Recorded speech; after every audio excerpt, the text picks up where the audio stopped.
Hello, I'm Adrian Clarke and welcome to Inside Gooners, sponsored by talkSPORT Bet. So much to get through today after a tough heavyweight clash at Anfield. There are a lot of contrasting opinions out there amongst the fan base. So joining me to help dissect it all from the weekend, I'm delighted to say we've got Clive Palmer and Simon Collings. How are we doing, chaps? Are we over it yet? Yeah, I'm over it. I had a good sleep during the game. No, I'm over it. And it's been a really interesting game to analyse. As you were saying earlier, I think it reveals a lot of people's thoughts about the game and Arsenal as a club, right? So really good. It does, yeah. And Simon, you were at Anfield. What was your immediate gut instinct after the game? Because it really has divided opinion. There are lots of people out there that say this was a pretty good, well, very good defensive performance, and really it's just a moment of magic that costs Arsenal. Others are slamming Arteta, really, and saying that he's too defensive. What was your gut instinct telling you? It's so difficult because it feels like, you know, with these performances, they're sort of viewed through the result, aren't they? And if Szoboszlai, you know, miss hits that free kick and it goes out for a goal kick, I think we're sat here and having a completely different conversation, because defensively I thought Arsenal were brilliant. You know, Moussa coming in after 5 minutes, steps up. You know, Odegaard couldn't start. There's no Havertz, no Saka. And I think if you'd said last season, Arsenal going to go to Anfield without Saka, without Havertz, Odegaard is on the bench, Saliba goes off after 5 minutes, and you lose 1-0 in a close game, I think people would have been blown away by that. So I think it's kind of an evolution of where the team is at. And for me, it was a really, really close game. Neither side really played like they wanted to win it, and a moment of brilliance wins it. Yeah, I thought Slot nailed it, actually, Clive, afterwards, when he said, look, it was a boring game. Two very cautious teams. If he played it 10 times, 8 times it's a draw. Once Liverpool win it, once Arsenal win it. That for me, sums up what we saw. So can you understand this quite angry reaction, really, from a lot of Arsenal supporters? I think the professionals and the manager and Arteta, they looked at the game really well. I thought his description slot was perfect, right? And it was that close of a game. I think in some ways, we've been to Anfield before many times. We've been beaten by many goals and conceded 20 plus shots many times. But this time was, I think, the first time Liverpool have properly respected us. And in all of our stats that we read, there's nothing there for discipline of shape. Both teams were incredibly well disciplined with their shape, aggressive when they needed to be. And I'm a sort of football nerd, so I love this game. I love going to Anfield and hearing the players pass the ball around rather than being in their washing machine going up and down the pitch. It was a totally different game. And I felt finally, in some ways, we graduated to being a top team because they treated us like one. Yeah. We never got the result, but we got a lot of respect from the Liverpool management, coaches and players. And, OK, I think we can discuss starting 11s, we can discuss how we reacted to momentums in the game. But step one, up until half-time, they had more concerns than we did. Well, definitely. I mean, you think about the half-time reaction at Anfield. It was so flat, wasn't it? I think it was the first time since 2021 they'd had that few shots on goal, very, very low XG. They'd basically done nothing, Liverpool. For me, they were just as cautious as Arsenal. Let's get to that starting 11 very quickly, Clive. What was your reaction to Marino's selection prior to kick-off, and do you think it was justified? I was hoping Odegaard would play. Yeah. I think he's a key player to recognise our momentum, recognise when to drop in, and recognise when to stay higher and connect the team together. I think he was a huge miss. When I saw Marino there, I thought, OK, what have we done? We probably built an off-the-ball team for the first phase of the game to manage what they thought was going to be a fast start. But what happened, we ended up with the ball when we had an off-the-ball team. So we picked Martinelli as the other option. And so in hindsight, everyone said we should have played other players, for example. But I never worry about the starting 11 too much, Adrian. I always worry about the changes that you make during the game and spotting adjustments on the opposition quickly enough to nullify it. That's what I care about, to recognise momentums, which we didn't do. No. What about Eze sitting out from the start, Simon? A lot of us, myself included, were super excited to see him make his full debut from the start. He went with Martinelli. I think, based on his performance, that maybe is something, if he had another go at it, Arteta, you think you'd start with Eze? I think it's a difficult one because when the team came out, actually, Martinelli was one of the selections where, you know, I was for it because I kind of thought Liverpool's fullbacks in those early games had wanted to get high, the space in behind. Martinelli, if you're on a counter-attacking team, he's who you want. And also his record against Liverpool is literally his best team. He's got more goals against them than anyone else. So I kind of really bought into that selection.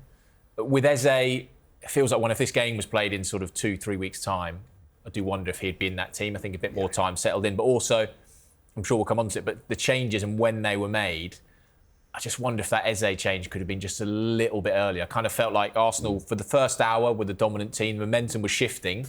I think Arteta maybe was sort of 10 minutes too late to kind of react to that. Yeah, I definitely want to get into that. I'm just going to pause that. I'm going to park that for a second and ask Clive about Gabriel Martinelli, because he's getting a lot of stick here at the moment. The transfer window is kind of closed now, not for everyone. I think the Saudi window is still open, isn't it?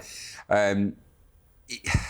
What's going on with Gabriel Martinelli? Because there was that one moment, and I can still picture it, where it's early on in the game, he gets it on the counter-attack, and it's a moment made for Victor Gyökeres. Yeah. He can play it early, when he just gets over the halfway line, stick him in, or closer to goal once he gets into the final third, he can then slip him in. And he does neither. He holds on to the ball. That, for me, was such a frustrating moment. What is the issue with Gabriel Martinelli right now? He's trying very hard, maybe too hard, to make the right decision. I think as you get more experience, one of the things that you get from young player to more experienced player is you make more good decisions under pressure. Yeah. And what seems to be happening with him, we never worried about his decisions when he was younger, when he was scoring 15 non-penalty goals a season, but now he's starting to think about his game a little bit and those decisions. And that fraction of a second, that loss of instinct, that gap's gone, that runner's gone. And he's ended up going into areas where defenders want you to be. So he keeps going on the outside into the corner flag on his left foot and playing almost like he's playing for corners. So how do we fix it? Is this a coach-player thing where Mikel's got to get into Gabriel Martinelli and get him to maybe think less and to free him up a little bit? Yes.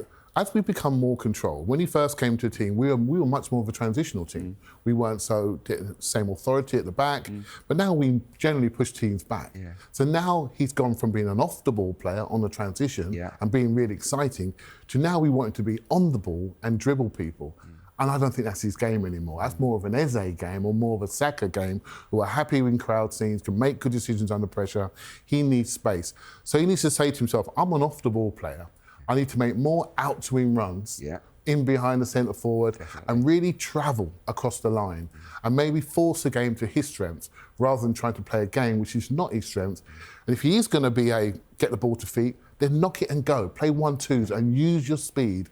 Use what you have. He's got to work out what he has again and go. But there was no one to play 1-2s with in this game because we had that muscular sort of midfield where there wasn't that connector.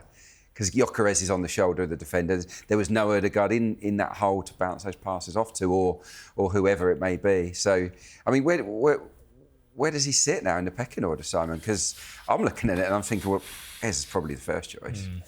Madueke second, Trossard, Martin.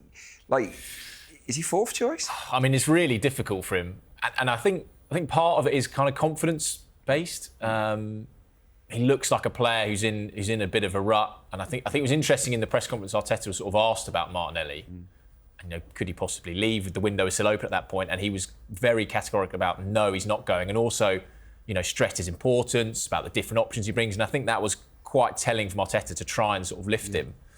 I think with Martinelli, you're going to have Martinelli games and you're going to have Eze games, and this it should have been a Martinelli game really. It kind of didn't turn out to be the way it played out. But I think his value in the team will still exist.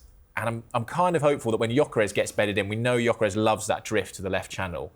When Jesus was in the team, that was the thing Jesus did, Martinelli comes in. If that chemistry can exist between them, I hope it will get something out of Martinelli. But I think he's a player that, off the ball defensively, even in this game, he was brilliant. But that action in the final third is just not there at the moment. Yeah, that said, a couple of times he did let Szoboszlai run off him for the disallowed goal. Szoboszlai makes a great run on the blind side of Martinelli where he switches off. Yeah. And it was interesting because what happened, to my eyes, at the start of the second half was that Liverpool got a bit braver. They started to take up more unorthodox positions. And we saw Szoboszlai go from right back to number 10 and Van Dijk played a pass through the middle and they score a goal, albeit it's disallowed. For the free kick that was given that they ultimately scored from, it was another Van Dijk pass in between the two central midfielders. this time to Curtis Jones, who was kind of cheating. He was playing as number 10, when really he wasn't a number 10. He'd just gone and had a little wander. They freed up a little bit. I think Arne Slot made a few in-game tweaks that worked. Did Mikel Arteta sit on his hands a bit too long, Clive, in terms of smelling how the game had turned a bit and then flipping on its head by bringing those attackers on? Yeah, I think Liverpool recognised that our offensive threat was waning. Yeah. So they went from a +1 at the back to man for man. Yeah. So when they go man for man, they're literally telling you, we are not as afraid of you as we were in the first half. And that was the moment you've got to recognise as a coach to say, OK, they're now putting Konate out there on Martinelli. I need to change this. I need to get Szoboszlai back home, back in the back four, by bringing on a player and recognise that. I think we are unfortunate the fact that I think Marino and Zubimendi ran out of gas at the same time. And I think Marino's selection was all about, can I get close to Van Dijk on the press, really, in the front two? Can I get to him and then get back in? I think that's why he got selected maybe over an Ethan, who's better on the ball than off the ball. So I can see the strategy there. But there was a moment there that we didn't take. And probably the reason for Adrian is the Saliba issue at the start of the game. Yes, that one window had gone. We lost one window. And what you have to do then, you have a decision to make. Do I use the half-time window, which is free, to maybe do the SA change then, or do I wait? And he's probably thinking, you know what, Timber and Calafiori have not done a 90 yet. I need to hold that. And he's looking around thinking, I'll hold. And that hesitation probably cost us. If we do Eze Martinelli at half-time, I think we change the picture of that game, we make Slot think a bit longer, and he's the coach that looks hesitant based on our new offensive phase. So I think we missed the chance there. Yeah, no, I completely agree with that. I thought Madueke was great. I mean, if we're talking about positives, his ball carrying was so confident, wasn't it? Were you surprised that he got taken off? Because I didn't feel he really needed to be changed, and it was a shock to see Max Dowman actually come on for him. Yeah, I mean, I'm sure we've spoken about Max before, but 15 years old, getting minutes at Anfield is another level, isn't it? Yeah, I thought Madueke was probably the best attacker on the day. I thought we gave Kirkes lots of problems. I thought he was direct. I mean, how long have we been calling for a sort of Saka backup or alternative? I think Madueke does generally look like that. The one that I wanted there, if Madueke was going to come off, was Ethan to come on. I just feel like, someone who's capable of, we've seen shooting outside the box, ability to beat a man. I mean, the Max one kind of felt a bit of sort of a throw of the dice, go out there, see what you can do, you're high on confidence, maybe it will come off. I was wondering just if Ethan in that moment, with cutting inside, and I thought Kirkes did struggle against Madueke, maybe that was the play. But this is the margins we're talking about, isn't it? It was so close, and just those substitutions, those changes, I think Slot got right. We all love Dowman. I mean, Dowman's a wonderful talent, isn't he? He's amazing to watch. But I'm with you. I think that Ethan Nwaneri could have been that guy to come off the bench because he's got that goal threat, coming in off the right onto that left foot. I mean, do you think Arteta's fully sold on Nwaneri or not? Where is he in the pecking order? We just talked about where is Martinelli. Where do you think he is? It's interesting to see how he's being developed this season. Against Leeds, I thought he had his best game in the number 10 type role. He was good, wasn't he? I thought he was really good, but not just good on the ball. We know he can take it on and he can dribble people and shoot. But he won a few duels in that game, which I've never seen him do. And so he needs to get trust off the ball to really play for Mikel Arteta. And I thought he showed signs of that. Not quite enough for Anfield, in the manager's mind, which is a bit of a shame. But I want him to be a versatile forward. I don't want him to settle on just being Odegaard's backup. I want him to say, no, I can play right. I need to develop maybe on the left side of the midfield as well and try to develop his game at this period of time to add your value to the squad. If you're just going to be the Odegaard takeout, what happens is we all compare him to a 25-year-old national team captain, and that's an impossible comparison, right? So he needs to add versatility to his game and be more like Trossard. You see what I mean by that? Yeah, well, on the right, he's got Saka. Yeah, exactly. and unfortunately, he's now got Eze as well. Yeah. So there is a lot of competition for Ethan. What about Mosquera? We've got to talk about him. Obviously, a real blow. I mean, we could go into it about the decision to play Saliba. We weren't in the dressing room. We didn't know how bad he said it was. Obviously, it's a mistake to start him in hindsight. How do we think Mosquera played? Personally, I thought he was great. Yeah, I thought he was close to Arsenal's best player, I think. Given the situation he was thrown into, Anfield, 5 minutes into the game. You've not even started the game. You're coming into it like that. I thought maybe first 2 minutes or so, he was a little bit jumpy. There was one moment where he sort of drove into the middle of the pitch and he gave it away, and you could see Arteta on the sideline just sort of calm down. But once he settled, I thought he was brilliant. You know, he was confident. We've seen in the appearance so far, he's quite hungry to go for a duel, for a battle. He's not afraid to put his body around. Really, really impressive. And that right centre-back position has been a problem areas. I mean, Saliba, I think, close to played more minutes than anyone for Arsenal in the Premier League last 2-3 seasons. So to have someone like that who you can trust to bring on in Anfield, I think says a lot. And also the trust from Arteta to bring him on. So I wonder when he came on, I was like, I wonder if he might put Timber centre-back and just put him at full-back, protect him a bit. But he was like, no, you're playing right centre-back at Anfield. And I think that says it all about how much Arteta trusts him. And we speak a lot about trust, but he's clearly got it in Mosquera. Yeah, he was sharp. He was sharp, wasn't he? He stays tight, he's sharp. He doesn't mind the race going backwards as well. He's good in the air. He obviously will improve on the ball over time. You have to remember, Saliba is normally our central centre-back, so he dictates how we play and almost where we play. Yeah. And I think potentially we missed opportunities to feed Madueke, but I'm just imagining that, right? Because let's be honest, when a kid comes on at Anfield for his away team debut, our hearts sort of sunk a little bit. Yeah. And then we just forgot about it, didn't we? Yeah. We forgot about it. He became part of the unit. I thought he had a fantastic game. He made more accurate passes than anyone else in the Arsenal team. His pass accuracy was better than everyone else, everyone that started the game. So I think on the ball, there were one or two little passes between the lines, but he generally played it safe, didn't he? I think that will come. So when we reflect on this game as a whole, obviously great disappointment at the result, but what can we take from it in a positive sense? Because I know there are a lot of Arsenal fans out there that aren't feeling positive. I got on the train and the first thing someone said to me was, we're never going to win anything with Arteta. He's too defensive. That feels too knee-jerk to me. Yeah. What can we take as a positive? I mean, I didn't come away from Anfield thinking that there's a gulf between Arsenal and Liverpool in the title race. I feel like those were two evenly matched teams. I felt like Arsenal have way more depth than last season, previous seasons. As I said, at the start, just trying to imagine Arsenal going there without Saka, Havertz, Odegaard bench, Saliba going off, no Ben White, and having a team that competes, like that level of depth. And also, even with those injuries, we're debating about the subs that were made and saying he should have come on, he didn't come on. So I think the squad feels so much more deep than it did last season. I looked at Liverpool and I thought, don't look as fearsome a team as they were last season. Still look like they're trying to hit their stride. I mean, Isak's coming in now. They look like a team that's still finding each other out. Yeah.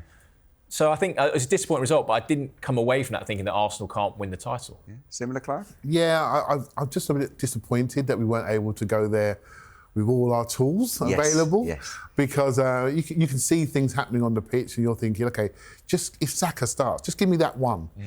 All our left-sided corners would have been way better, for example. Yeah. Madueke would have played on the left and we'd have destroyed their fullbacks, And then you look at Zubimendi, who obviously tired. We've got Norgard for just this moment and he's not available. Yeah. Maybe this was more of a Havertz game to start the game and Gyökeres to come on maybe at the end of the game. We've got options, but they just weren't available to really power up late game.